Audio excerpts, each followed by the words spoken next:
नमस्कार, आप देख रहे हैं प्रभा साक्षी और मैं हूं आपके साथ रेणु तिवारी। हमारा खास प्रोग्राम है न्यूज़ रूम। संयुक्त राष्ट्र महासभा में शुक्रवार को इस्लामीफोबिया से लड़ने के लिए एक प्रस्ताव अपनाया गया।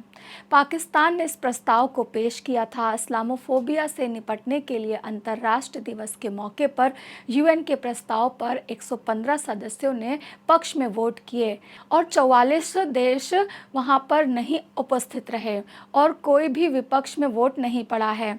भारत ने इस मुद्दे पर मतदान से परहेज किया। इस दौरान भारत ने इस्लामोफोबिया की जगह सभी धर्मों के खिलाफ डर के मुद्दे को उठाया। संयुक्त राष्ट्र में भारत की स्थायी राजदूत रुचिका कंबोज ने मतदान न करने को लेकर भारत का पक्ष रखा और कहा कि भारत सभी प्रकार के धार्मिक फोबिया के खिलाफ खड़ा हुआ है।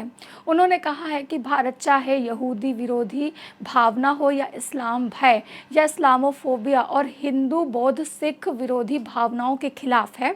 उन्होंने इस्लामोफोबिया से जुड़े प्रस्ताव पर चेतावनी देते हुए कहा कि ऐसी मिसाल नहीं कायम करना चाहिए जिसके परिणाम स्वरूप खास धर्मों से जुड़े हों भय वाले प्रस्ताव सामने आए। ये संभावित रूप से यूएन को धार्मिक कैंप में बांट सकते हैं। उन्होंने आगे कहा कि भारत अनेकवाद का चैंपियन है। दुनिया में जिस किसी को भी उसके धर्म के आधार पर अत्याचार सहना पड़ा है उसे भारत में शरण दी गई है। उन्होंने आगे कहा कि पारसी, बौद्ध और यहूदी समेत हर किसी को भारत में शरण मिली है जहां उन्हें धार्मिक आधार पर अत्याचार नहीं सहा है। उन्होंने आगे कहा कि भारत सर्वधर्म समभाव और सिद्धांत को मानता है। यह सिर्फ भारत की संस्कृति में नहीं बल्कि हमारे संविधान में भी दिखता है। उन्होंने आगे कहा कि हम धर्म के आधार पर भेदभाव और हिंसा के खिलाफ हैं। हम यहूदी विरोधी, इस्लाम भय या इस्लामोफोबिया से प्रेरित सभी कृत्यों की निंदा करते हैं, लेकिन यह मानना भी जरूरी है कि इस तरह से फोबिया अब्राहिम धर्मों यानी कि यहूदी और इस्लाम और मुस्लिम आगे बढ़ चुके हैं। On this resolution. In our world today, we are confronted with escalating geopolitical tensions and unequal developments, resulting in a concerning rise in intolerance, discrimination, and violence based on religion or belief. India, as a proud champion of pluralism, firmly upholds the principle of equal protection and promotion of all religions and all faiths. Our rich history as a pluralistic and democratic nation, embracing diverse religions, has long served as a refuge for those persecuted for their faith. Whether Zoroastrians, Buddhists, Jews, or adherents of any other belief, they have consistently found in India a sanctuary free from persecution or discrimination.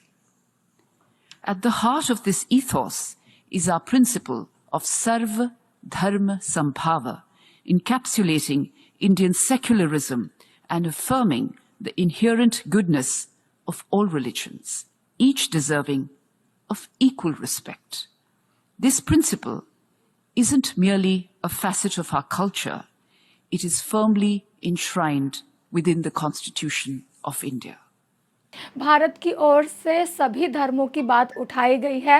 Ruchika Kamboj ने कहा कि दर्शकों से ऐसे सबूत सामने आते हैं जो दिखाते हैं कि गैर अब्राहिम धर्म के मायने वाले धार्मिक फोबिया से प्रभावित हुए हैं।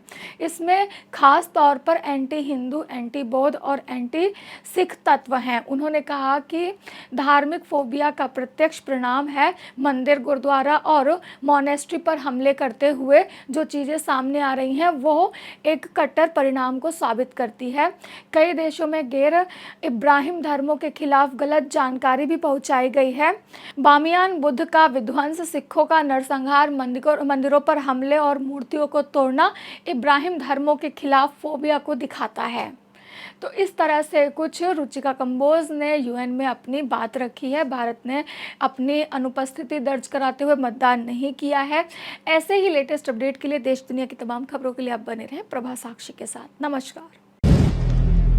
अगर आप भी लेना चाहते हैं देश दुनिया की तमाम जानकारी तो आज ही सब्सक्राइब करें हमारे चैनल को। साथ ही नीचे दिए बेल आइकन को जरूर दबाएं ताकि हर अपडेट आप तक पहुंच सके।